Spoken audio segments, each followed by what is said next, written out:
Alhamdulillahirabbil alamin. Wassallallahu ala nabiyyina Muhammadin wa ala alihi wa ashabihi ajmain. Amma ba'd. Subhanallah.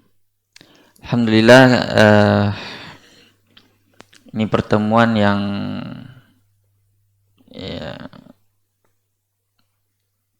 berbeda dengan biasanya karena kita sekarang sudah masuk lagi pembatasan sementara, itu alias lockdown.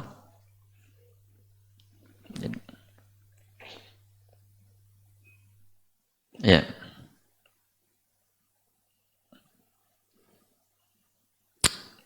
Tidak masalah ya. Kita lanjutkan. Jadi nanti kedepannya kajiannya lanjut insyaallah dengan online ya. Baik, kita masuk pada hadis yang berikutnya. Pada pertemuan kali ini kita akan membahas hadis yang mulia, hadis tentang pengharaman darah yang tidak halal darahnya ditumpahkan. Hadis yang sangat agung, hadis yang sangat penting, terutama di masa sekarang ini. Karena banyak manusia yang bermudah-mudahan dengan darah, bermudah-mudahan menumpahkan darah. Baik, maka seorang beriman sebagaimana apa yang Allah ingatkan dalam Al-Quran, wa ma kana lil mu'minin wa la mu'minatin idza qadallahu wa rasuluhu amran ay yakuna lahumul khiyaratu min amrihim wa may ya'sillaha wa rasulahu faqad dhalla dhalalan mubina. Seorang mukmin itu apabila sudah datang kepadanya hadis Nabi, tidak ada lagi baginya khiyarah, pilihan yang lain. Orang mukmin yang benar, orang mukmin, orang yang beriman, yang benar-benar beriman itu apabila telah datang kepadanya apa kata Allah, apa kata Rasul, sudah. Tidak ada lagi dia memilih-milih. Dan siapa yang bermaksiat kepada Allah dan Rasulnya, maka dia telah tersesat dengan kesesatan yang sangat jauh. Maka ini hadis di hadapan kita ini akan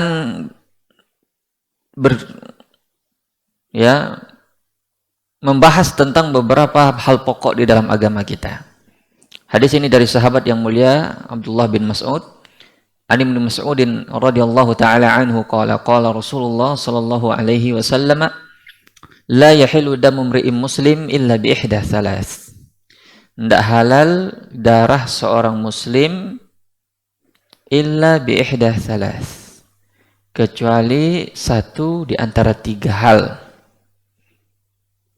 As-sayyibuz zani, yaitu as-sayyib, yaitu al-muhsan, yakni orang yang sudah menikah lalu berzina. Wan nafsu bin nafs, yaitu jiwa dibalas dengan jiwa, yaitu qisas. Wa tariku lidinihi mufariqu lil jamaah, dan orang yang murtad dari agamanya. Rawahu al-Bukhari wa Muslim. Dan hadis ini sudah kita bahas tempoh hari pada takhrijnya pada pertemuan yang sebelumnya. Hadis ini sahih, diriwayatkan oleh Bukhari dan Muslim. Baik. Ma'asyiral mustami'in, ya, para hadirin yang berbahagia. Hadis ini mengajarkan kepada kita tentang bahwasanya Islam itu datang membawa 5 hal pokok yang penting, yang dikenal dengan daruriyatul khamsah. 5 pokok yang dilindungi, yang dijaga di dalam agama. Yang pertama yaitu menjaga agama. Yang kedua menjaga akal. Yang ketiga menjaga jiwa atau nyawa. Yang keempat menjaga harta. Dan yang kelima yaitu menjaga kehormatan. Semua ajaran Islam perputarannya seputar ini, menjaga 5 hal ini. Menjaga agama itu contohnya dengan membunuh orang yang murtad yang mempermainkan agama. Menjaga akal yaitu dengan menjaganya dengan segala sesuatu yang membahayakannya, seperti hal-hal yang memabukkan, khamar, narkoba, ya, rokok, dan semacamnya. Menjaga nyawa atau jiwa seperti dengan kisos. Orang yang membunuh dengan sengaja, tanpa alasan yang benar, maka hukumannya juga dibunuh, bukan dipenjara, dibunuh. Itu dalam Islam, namanya kisos. Kemudian yang berikutnya itu menjaga harta, yaitu dengan potong tangan bagi pencuri. Dan orang pembegal dipotong tangan dan kakinya. Itu hukumannya dalam Islam. Dan yang terakhir, yang kelima, itu menjaga kehormatan, yaitu dengan menyambuk, yaitu dihukum cambuk orang yang qadzaf. Qadzaf itu menuduh orang baik-baik berzina, ya, yang menuduh saudaranya berzina tanpa bukti, maka dia dicambuk 80 kali. Atau orang yang berzina, hukumannya bagi yang sudah menikah seperti mana dalam hadis ini adalah dirajam. Atau dia masih belum menikah, ya, dia dicambuk 100 kali dan tagrib 1 tahun, yaitu diasingkan atau dipenjara selama 1 tahun.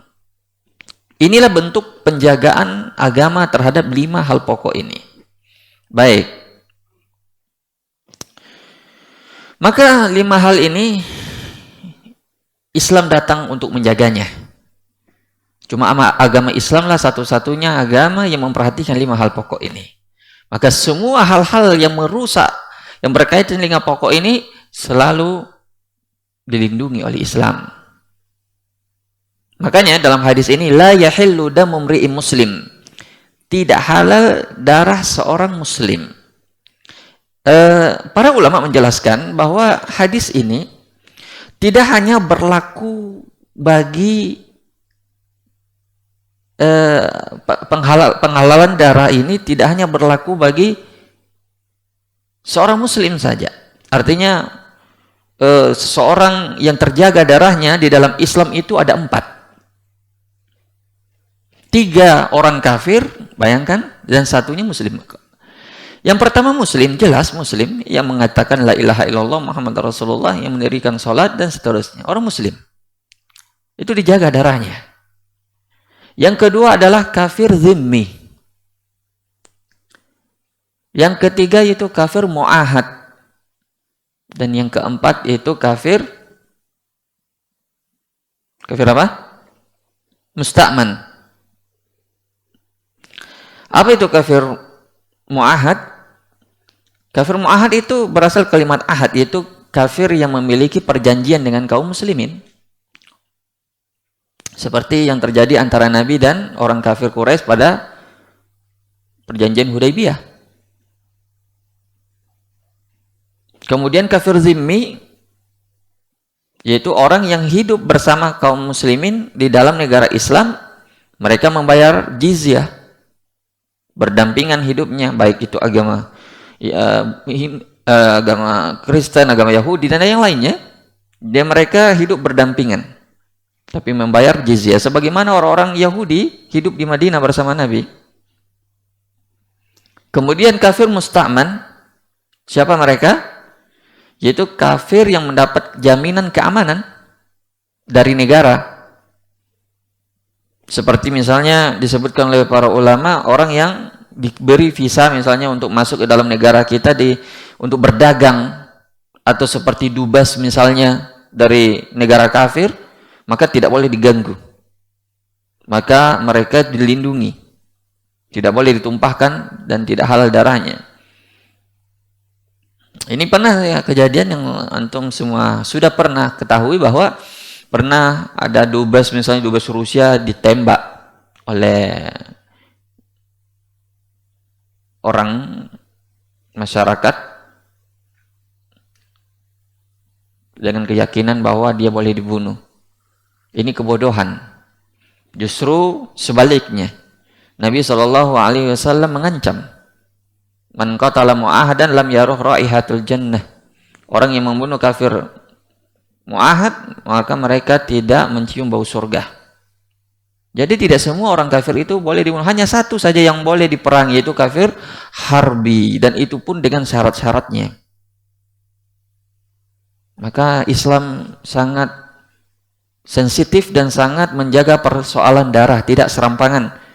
Inilah perbedaan antara orang yang menimbang sesuatunya dengan ilmu, dengan orang yang menimbang dengan perasaan. Kalau orang yang menimbang dengan perasaan, ya mereka dengan atifahnya, dengan emosinya, perasaannya melihat kaum muslimin dizalimi di Palestina, di Myanmar dan lain-lain, mereka sakiti orang-orang kafir yang ada di negaranya. Ini tidak dibenarkan di dalam Islam. Maka datanglah hadis meluruskan ini, pemahaman-pemahaman bengkok seperti ini yang sangat berbahaya. Baik. Kemudian kita masuk kepada beberapa yang disebutkan di dalam hadis ini. Yang pertama, Nabi mengatakan, la yahillu damu mri'in muslim illa bi ihda thalas.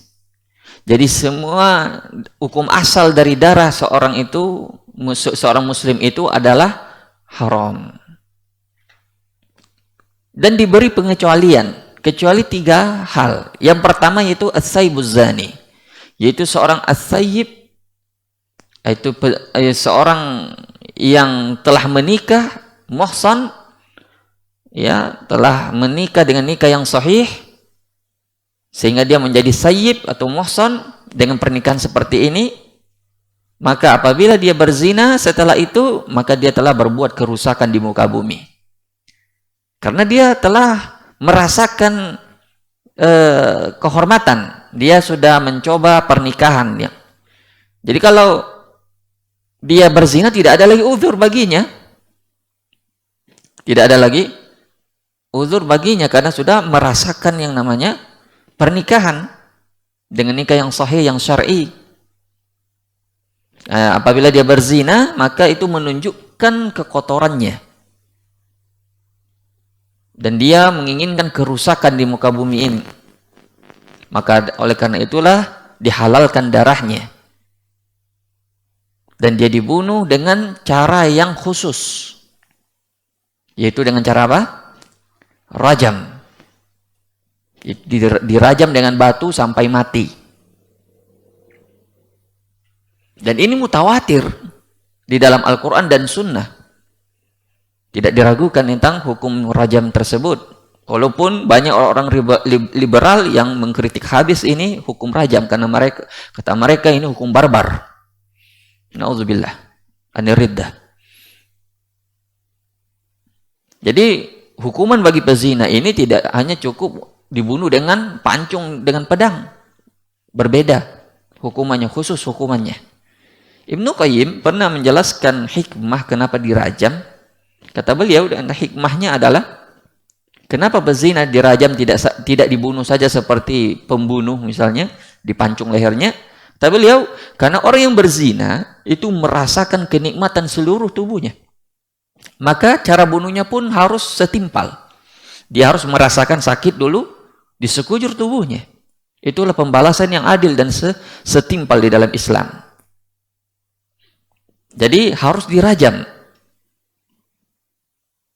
di hadapan khalayak ramai. Tujuannya apa? Untuk memberi efek jera bagi yang lain.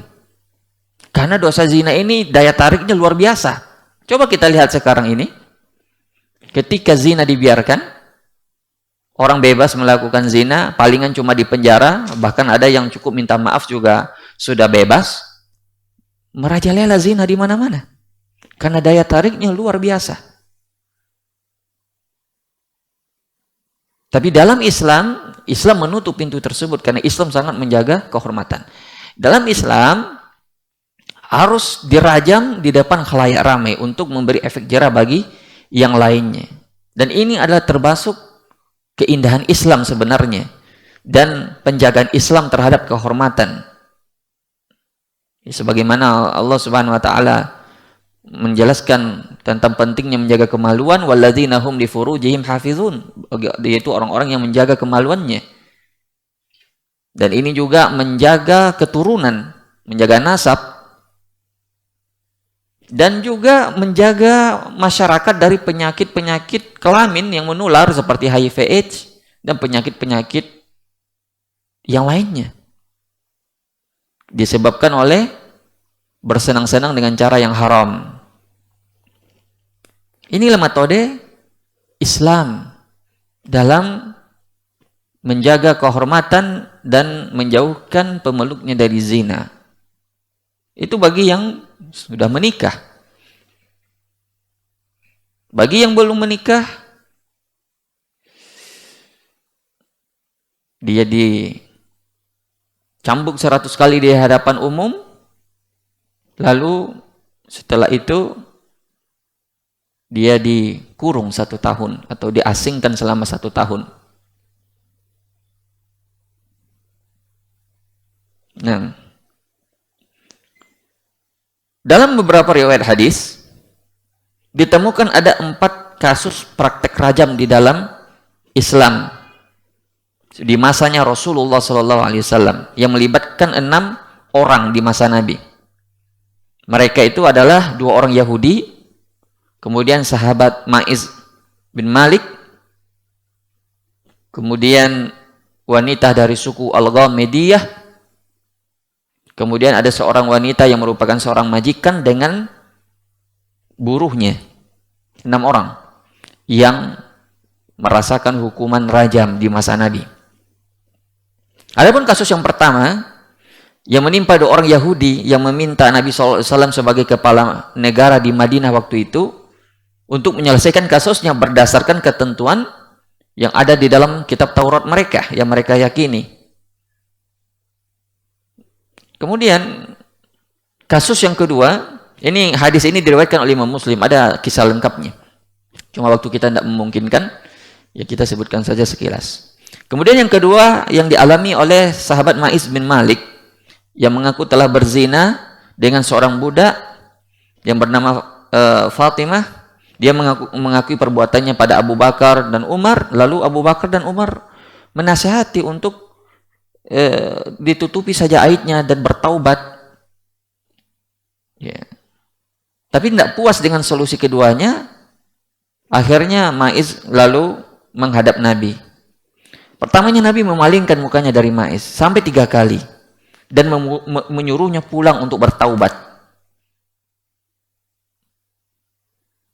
Namun Ma'iz terus mendatangi Nabi sampai Nabi mengira dia itu sudah gila, dan ternyata dia tidak gila. Akhirnya ditanya, apakah kamu sudah menikah?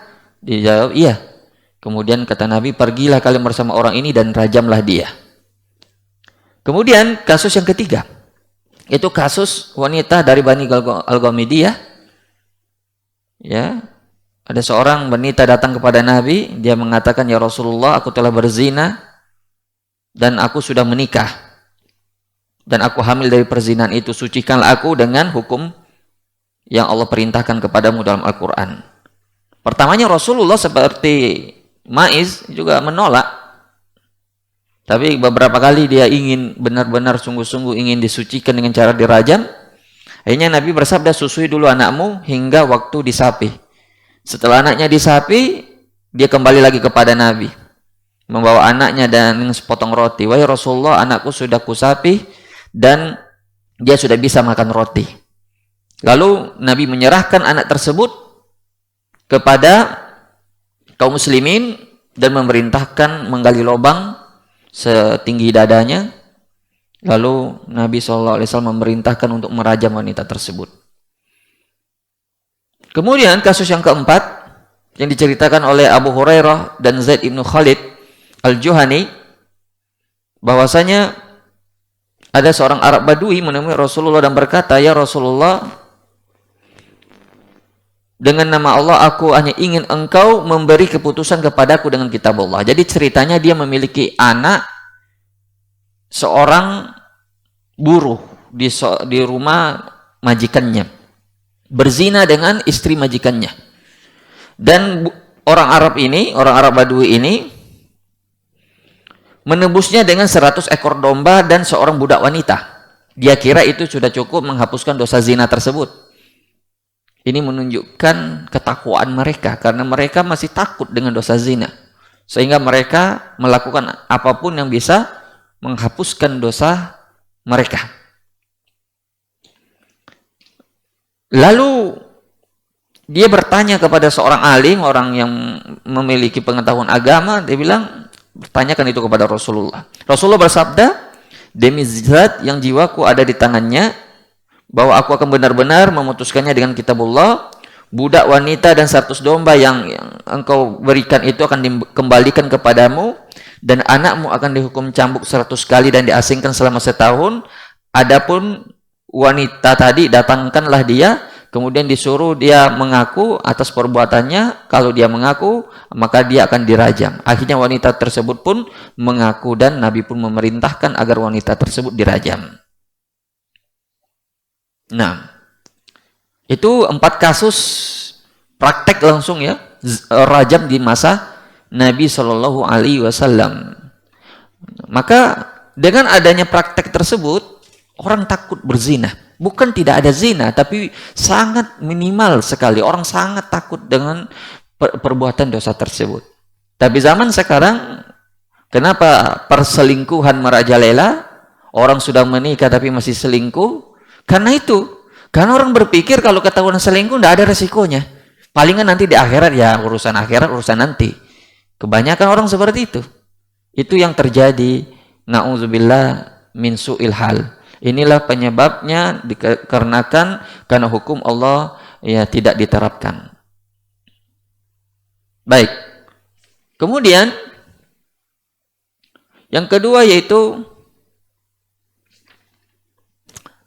wan nafsu bin nafsi, itu qisas. Tapi sebelum kita membahas qisas ini, bagusnya kita berbicara juga sedikit tentang pencegahan Islam terhadap perbuatan zina ini. Islam tidak serta-merta memberi hukuman berat terhadap pelaku zina tanpa ada pencegahan sebelumnya. Allah Subhanahu wa taala dari awal mengatakan wala taqrabuz zina, jangan dekati zina. Dan Allah tidak mengatakan la taf'aluz zina, jangan lakukan zina. Mendekati saja Allah larang. Mendekatinya banyak caranya, dengan memandang, ya, dengan berdua-duaan dengan perempuan, pergi safar tanpa mahram, dengan berdandan dan bersoleknya wanita di luar, dengan campur baur laki-laki dan perempuan. Ini semua sebab-sebab zina, dan semuanya dilarang di dalam syariat Islam. Ya. Itu yang disebutkan oleh para ulama untuk pencegahan perbuatan zina. Dan bagi pemuda misalnya yang belum mampu menikah, maka dia dianjurkan untuk menekan syahwatnya tersebut dengan berpuasa. Makanya Ibnu Qayyim rahimahullah dalam kitabnya Al-Fawaid, beliau mengatakan usulul ma'asi kulliha kibaruha wa sigaruha salasa. Semua penyebab asal dari maksiat itu kembali kepada 3 hal. Semua maksiat itu penyebabnya itu ada 3 hal. Yang pertama yaitu ta'alluqil qalbu bi ghairillah, bergantungnya hati pada selain Allah. Ini penyebab dari kesyirikan. Puncak dari bergantungnya hati pada selain Allah adalah syirik. Wa ta'atul quwwatil ghadabiyah, yaitu terlalu tunduk dan taat kepada amarahnya, nafsu amarahnya. Ini puncaknya adalah membunuh. Yang ketiga yaitu ta'atu quwwatus syahwaniyah, yaitu taat kepada hawa nafsunya, syahwatnya. Puncaknya ini adalah zina. Dan 3 ini saling Ya, mengajak satu sama lainnya. Syirik bisa mengajak kepada zina, syirik bisa mengajak kepada membunuh. Begitu juga membunuh bisa mengajak kepada syirik, bisa mengajak kepada zina. Begitu juga zina bisa mengajak kepada syirik dan membunuh.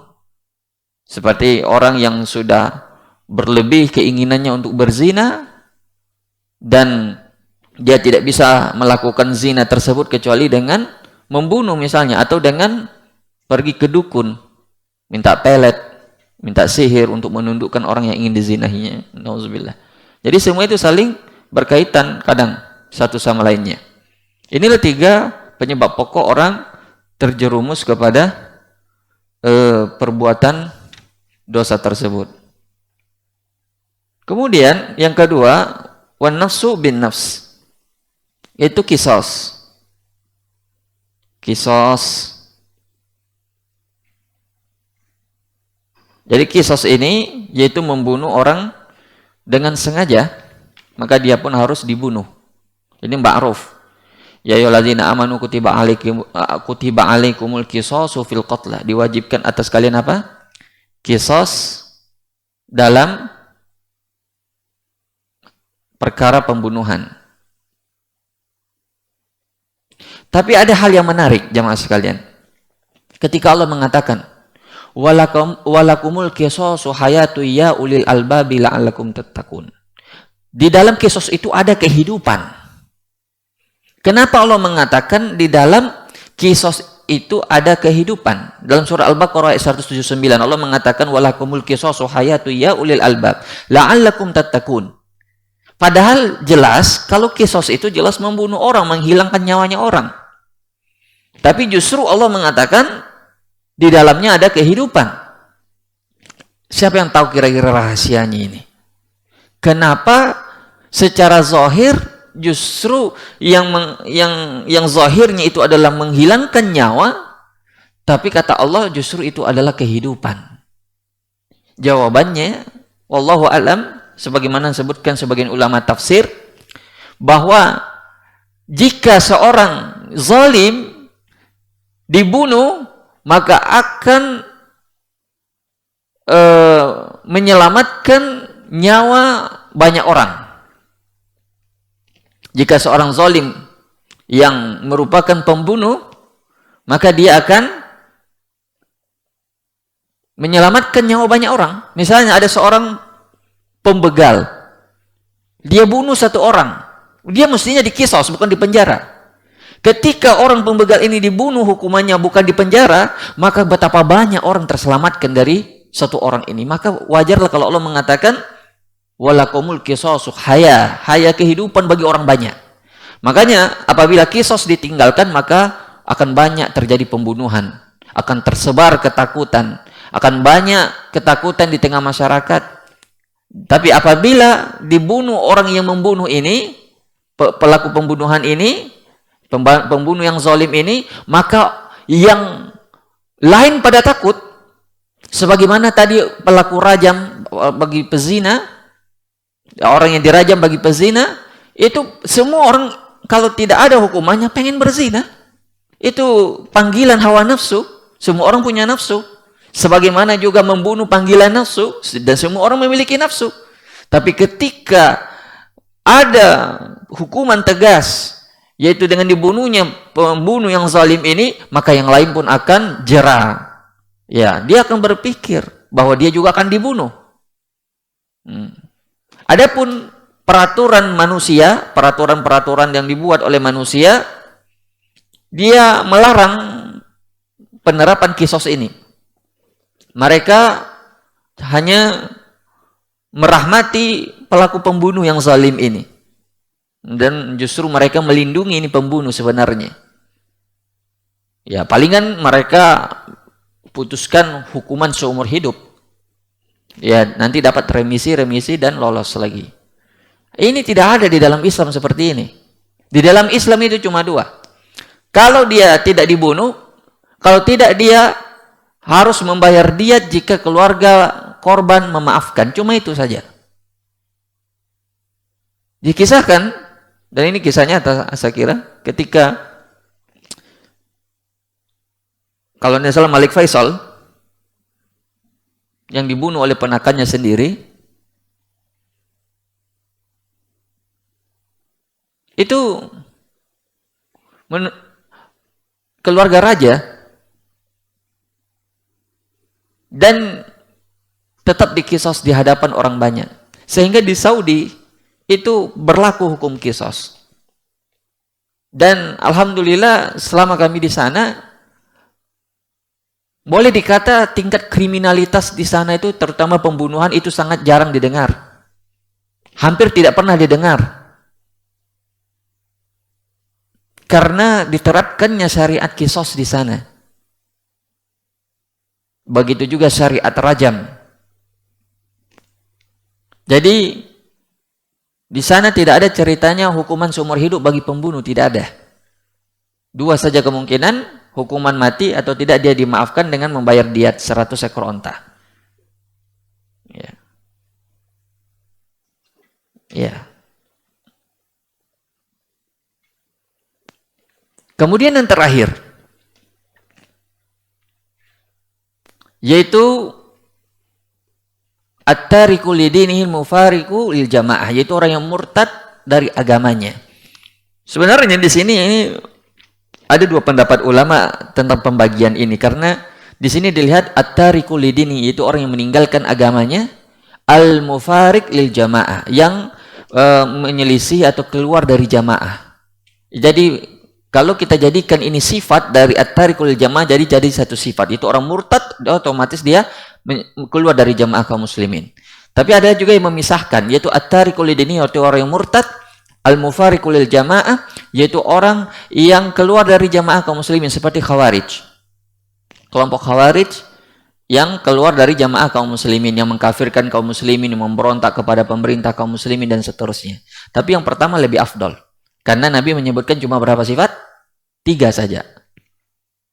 Nabi mengatakan apa? Bi ihda salas, yaitu salah satu di antara 3. Kalau kita jadikan ini al-mufariq lil jamaah sifat tersendiri, jadi 4 jadinya. Baik. Jadi yang ketiga yaitu at-tariku lidinihi al-mufariqu lil jamaah, yaitu orang yang murtad dari agamanya, yang keluar dari jamaah kaum muslimin. Nabi SAW bersabda, "Man baddala dinahu faqtuluh." Siapa yang mengganti agamanya, bunuh dia. Karena dia, kenapa dibunuh? Orang kan bebas memilih agama semau-maunya. Itu kan bahasanya orang liberal ya. Dia bilang, apa orang diikut campuri masalah agama, orang bebas. Dia mau pindah ke agama, itu urusan privasinya masing-masing orang. Tapi tidak berlaku itu dalam Islam. Dalam Islam Nabi dengan tegas mengatakan, man baddala dinahu faqtulu, siapa yang mengganti agamanya maka bunuhlah dia, karena dia telah menyaksikan, mengakui bahwa agama Islam adalah agama yang benar. Dia telah masuk ke dalam Islam, kemudian setelah dia tahu, dia menerima agama Islam, dia murtad. Dan ini kerusakannya luar biasa. Ini menunjukkan kerusakan yang luar biasa. Kenapa? Kalau dia tidak dibunuh sebagai bentuk penjagaan terhadap agama Islam, nanti orang akan mudah mempermainkan agama. Nanti datang seorang yang mungkin memiliki gelar yang tinggi, saya tahu, atau orang terkenal lah, dia dikenal oleh banyak orang, lalu dia murtad. Nanti banyak orang akan tertipu. Dia bilang, ini orang ini murtad, tidak mungkin kecuali kalau dia telah mengetahui bahwa dalam Islam itu banyak hal-hal yang menyimpang. Banyak orang akan tertipu. Nanti orang-orang munafik atau orang-orang yang lemah imannya akan mengatakan, ini orang ini keluar pasti karena setelah meneliti bahwa di dalam Islam itu ternyata begini. Ini kalau tidak dibunuh, ya akan banyak orang murtad setelahnya. Makanya Islam tegas. Siapa yang murtad? Penggal lehernya. Walaupun itu bukan untuk supaya dia kembali lagi ke agama Islam, tidak. Tapi orang yang murtad, hukuman negara bagi dia adalah dipenggal lehernya. Sebagai hukuman atas kemurtadannya itu. Supaya dia tidak bermain-main dengan agama, dan orang-orang pada menghargai agama dan tidak berani mempermainkan agama. Baik. Kemudian yang terakhir, al-mufariqu lidinil jamaah, kita lihat, kami lihat penjelasannya Syekh Shalih Fauzan. Beliau menjadikan itu sifat tersendiri, yaitu orang yang memberontak dari pemerintah kaum muslimin, itu khawarij. Ya, atau orang-orang bugat, para pemberontak. Ya, itu juga hukumannya bagi mereka dibunuh. Ya. Baik itu dengan diperangi dengan jihad, sebagaimana Ali bin Abi Thalib memerangi kelompok Khawarij dalam perang Nahrawan yang sudah ma'ruf. Dan ini hukuman Islam terhadap orang-orang yang memberontak terhadap pemerintah. Maka memberontak terhadap pemerintah itu sangat fatal dan sangat besar masalahnya. Bukan permasalahan kecil. Sebagian orang dengan entengnya memprovokasi masyarakat untuk memberontak kepada penguasa dan menganggap dirinya telah telah melakukan kebenaran. Dan lebih anehnya daripada itu adalah dia mengaku juga Ahlussunnah, dan itu merusak citra Ahlussunnah dan merusak citra dakwah salaf, apalagi kalau dia menisbatkan dirinya kepada salaf. Itu tidak dikenal dalam ajaran salaf, justru itu merusak ajaran salaf dari usulnya. Ajaran salaf justru memerintahkan taat kepada pemimpin muslim meskipun zalim. Itu ajaran salaf. Tapi ajaran Khawarij, mereka terbagi dua. Ada yang memberontak dengan senjata dan ada yang memberontak dengan lisan, atau namanya Khawarij Al-Qa'diyah. Itu lebih berbahaya lagi. Kalau dengan senjata cuma berapa saja, itu bisa diatasi oleh pemerintah. Pemerintah memiliki kekuatan militer, tentara, polisi dan sebagainya. Punya densus untuk menangkap mereka. Tapi kalau yang Al-Qa'diyah ini yang lebih berbahaya. Dia menggerakkan kekuatan massa dengan provokasinya dan propaganda. Jadi itu Khawarij juga diistilahkan oleh para ulama. Namanya Khawarij Al-Qa'diyah. Khawarij yang kerjanya duduk-duduk, tapi luar biasa propagasi dan propagandanya menyebabkan orang panas, tidak percaya pada penguasa, bahkan memicu untuk terjadi pemberontakan. Nah, itu namanya Khawarij Al-Qa'diyah, dan itu sudah tepat yang dilakukan oleh pemerintah kalau orang-orang seperti ini juga diatasi dan dipenjarakan.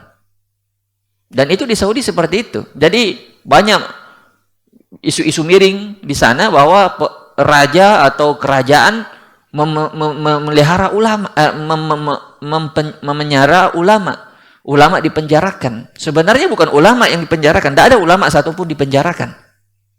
Yang ada itu ada provokator yang dipenjarakan walaupun dia berbaju ulama. Masih muda, kemudian diakses di sosial media, dihapus sekian hadis, ribuan hadis dan sebagainya. Masih muda. Masih banyak ulama senior yang ilmunya jauh di atas dia dan menjelaskan tentang kerusakan ini, pemahamannya orang ini. Tapi ya begitulah media bermain. Kadang disebutkan bahwa di Saudi ulama dipenjara. Tidak ada satupun di Saudi ulama dipenjara. Ulama di Saudi dimuliakan dan dihormati. Ini yang perlu dipahami, bahwa orang yang memprovokasi terhadap kezaliman penguasa menurut pandangannya dia, membuat masyarakat tidak percaya kepada penguasa, itu bagian dari ajarannya Khawarij, dan itu tidak dikenal dalam Islam. Islam mengenal amar ma'ruf nahi mungkar, tapi ada cara-cara yang diatur secara syariat. Kalau ada pemimpin yang zalim, caranya ada, diatur di dalam Islam. Bukan dengan cara provokasi, dengan cara diumbar di medsos, diumbar di pertemuan setiap pengajian, di pertemuan-pertemuan rahasia. Tidak ada itu dalam Islam. Islam mengajarkan untuk cinta kepada penguasanya, cinta kepada pemimpin yang menghormati, menjaga wibawa mereka. Dua orang yang wajib dijaga wibawanya dalam Islam. Yang pertama umara, yang kedua ulama. Umara berkaitan dengan urusan dunia, kemaslahatan masyarakat, orang banyak. Sedangkan ulama berkaitan dengan kemaslahatan agamanya, akhiratnya. Maka kalau umara ini diserang atau dijatuhkan, maka hilanglah kemaslahatan dunia. Tidak ada lagi persatuan. Orang akan berbuat semau-maunya. Karena yang mempersatukan masyarakat itu adalah dua, ulamanya dan umaroknya. Maka disinilah perlu Syekh barangkali menyebutkan pembagian khusus ini, yaitu al-mufariq lil jamaah, itu Orang yang mempermain-mainkan agama ini dengan berbuat kerusakan ya dengan alasan itu hurriyatul fikriyah, yaitu kebebasan berpikir misalnya dia bilang, ya, sehingga dia semau-maunya untuk berbuat kerusakan. Maka hukumannya yang pas seperti yang disebutkan dalam hadis itu dibunuh. Bagi yang memberontak. Tapi bagi yang tidak memberontak, mungkin masih bisa diluruskan pemikirannya, diajarkan yang benarnya, itu sebaiknya tidak dibunuh dulu. Tapi diluruskan pemikiran. Itulah yang dia lakukan di Saudi. Tidak sembarangan orang membunuh. Karena darah itu sangat dijaga di dalam Islam. Nah, barangkali itu dulu yang bisa kita sampaikan pada pertemuan ini. Mudah-mudahan Allah Subhanahu wa taala menjaga darah kaum muslimin dan meluruskan pemahaman-pemahaman yang menyimpang yang sangat bermudah-mudahan terhadap permasalahan darah, yang bermudah-mudahan dalam permasalahan kehormatan, dan bermudah-mudahan terhadap pemberontakan terhadap kaum muslimin. Wallahu taala alam. Subhanallah bihamdik, syahadu an la ilaha illa anta, astaghfiruka wa atubu ilaik. Sallallahu ala nabiyina Muhammad wa alihi wasallam wa akhir da'wan alhamdulillahi rabbil alamin. Assalamualaikum warahmatullahi wabarakatuh.